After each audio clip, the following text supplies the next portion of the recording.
अहोई माता की कथा। एक साहूकार था जिसके 7 बेटे थे, 7 बहुएं और एक बेटी थी। दिवाली से पहले कार्तिक बदी अष्टमी को सातों बहुएं अपनी इकलौती ननद के साथ जंगल के खदान से मिट्टी खोद रही थी। वहीं स्याऊ माता यानी कि सेई की मान थी। मिट्टी खोदते खोदते ननद के हाथ से सेई का एक बच्चा मर गया। यह देखकर स्याऊ माता बहुत नाराज हुई और कहने लगी कि अब मैं तेरी कोख बांधूंगी। तब ननद अपनी सातों भाभियों से बोली कि तुम मेरे बदले कोई अपनी कोख बंधवा लो। सब भाभियों ने अपनी कोख बंधवाने से इनकार कर दिया, परंतु सबसे छोटी भाभी सोचने लगी कि यदि मैं कोख नहीं बंधवाऊंगी तो सासू जी बहुत नाराज होंगी। ऐसा विचार कर ननद के बदले छोटी भाभी ने अपनी कोख बंधवा ली। इसके बाद जब उसके कोई बच्चा होता तो 7 दिन बाद मर जाता। एक एक करके ऐसे उसके 7 बेटे मर गए। तब एक दिन उसने पंडित जी को बुलाकर पूछा कि मेरी संतान 7वें दिन क्यों मर जाती है। तब पंडित जी ने कहा कि तुम सुरही गाय की पूजा करो, उनकी सेवा करो। सुरही गाय स्याऊ माता की भाईली है, वह तेरी कोख छोड़े तब तेरा बच्चा जिएगा। इसके बाद बहू सुबह जल्दी उठकर चुपचाप सुरही गाय के नीचे सफाई करके आ जाती। गौ माता सोचने लगी कि आजकल कौन मेरी सेवा कर रहा है, सो आज तो मैं जरूर देखूंगी। गौ माता खूब तड़के उठी और पीछे जाकर छुप गई। क्या देखती है कि एक साहूकार के बेटे की बहू उसके नीचे सफाई आदि कर रही है। गौ माता उसके पास आकर उससे पूछती है कि कहो तुम क्या चाहती हो, मेरे नीचे साफ सफाई करने के पीछे क्या कारण है। तब छोटी बहू बोली कि स्याऊ माता तुम्हारी भाईली है और उसने मेरी कोख बांध रखी है, सो मेरी कोख खुलवा दो। गौ माता ने कहा अच्छा, तो मैं तुम्हें समुद्र पार भाईली के पास लेकर चलती हूँ। और दोनों चल पड़ी। रास्ते में तेज धूप थी, सो वे दोनों एक पेड़ के नीचे बैठ गई। थोड़ी देर में वहाँ एक सांप आता है। उसी पेड़ पर गरुड़ पंखनी के बच्चे थे। सांप उन बच्चों को डसने के लिए पेड़ पर चढ़ा, तभी साहूकार की बहू ने सांप को मारकर ढाल के नीचे दबा दिया और बच्चों को बचा लिया।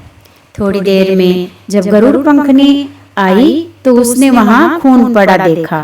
साहूकार की बहू को वो चोंच मारने लगी। तब छोटी बहू ने कहा कि मैंने तेरे बच्चों को नहीं मारा, बल्कि सांप से तेरे बच्चों को मैंने बचाया है। मैंने तो तुम्हारे बच्चों की सांप से रक्षा की है। यह सुनकर गरुड़ पंखनी बहुत खुश हुई और कहने लगी कि माँ तू क्या मांगती है। वह बोली कि 7 समुद्र पार स्याऊ माता रहती है, आप हमें उनके पास पहुंचा दो।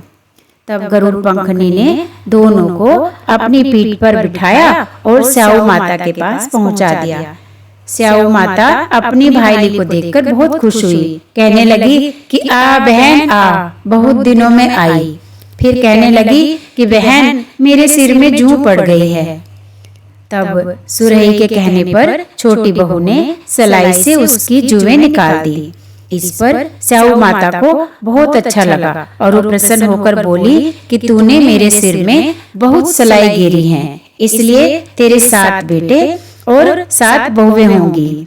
तब छोटी बहू बोली कि मेरा तो एक भी बेटा नहीं है, 7 बेटे कहाँ से होंगे। स्याऊ माता बोली वचन दिया, वचन से फिरूं तो धोबी के कुंड पर कंकारी हूँ। तब छोटी बहू बोली कि मेरी कोख तो तुम्हारे पास बंद पड़ी है। यह सुनकर स्याऊ माता बोली कि तूने तो मुझे ठग लिया, मैं तेरी कोख खोलने वाली नहीं थी, परंतु अब तो खोलनी ही पड़ेगी। जा घर जा, तुझे तेरे 7 बेटे और 7 बहुएं मिलेंगी। तू जाकर उजमन करियो, 7 अहोई बनाकर 7 कढ़ाई करियो। वह खुशी खुशी घर लौट कर आई तो उसने क्या देखा कि वहाँ 7 बेटे और 7 बहुएं उसका इंतजार कर रहे थे। वह उन्हें देख के बहुत खुश हुई। उसने 7 अहोई बनाई, 7 पुजमन किए और 7 ही कढ़ाई की। रात्रि के समय जेठानियां आपस में कहने लगी कि चलो जल्दी जल्दी धो पूजा कर लो, कहीं छोटी बच्चों को याद करके रोना धोना ना मचा दे। थोड़ी देर में उन्होंने जब छोटी के रोने धोने की आवाज नहीं आई तो बच्चों से कहा कि जाओ अपनी चाची के घर जाकर देख आओ कि वह आज अभी तक रोई क्यों नहीं। बच्चों ने चाची के घर में जाकर देखा कि चाची तो कुछ गा रही है, खूब उजमन हो रहा है। और यह देखकर उन्होंने अपनी मम्मियों को आकर बताया। यह सुनते ही जेठानियां दौड़ी दौड़ी छोटी बहू के घर आई और कहने लगी कि तूने अपनी कोख कैसे छुड़ाई। वह बोली कि तुमने तो कोख बंधाई नहीं, सो मैंने अपनी कोख बंधवा ली थी। अब स्याऊ माता ने कृपा करके मेरी कोख खोल दी है। स्याऊ माता ने जिस प्रकार साहूकार की छोटी बहू की कोख खोली उसी प्रकार हमारी भी खोलियो। कहने वाले और सुनने वाले की तथा सब परिवार की कोख खोलियो। बोलो अहोई माता की जय।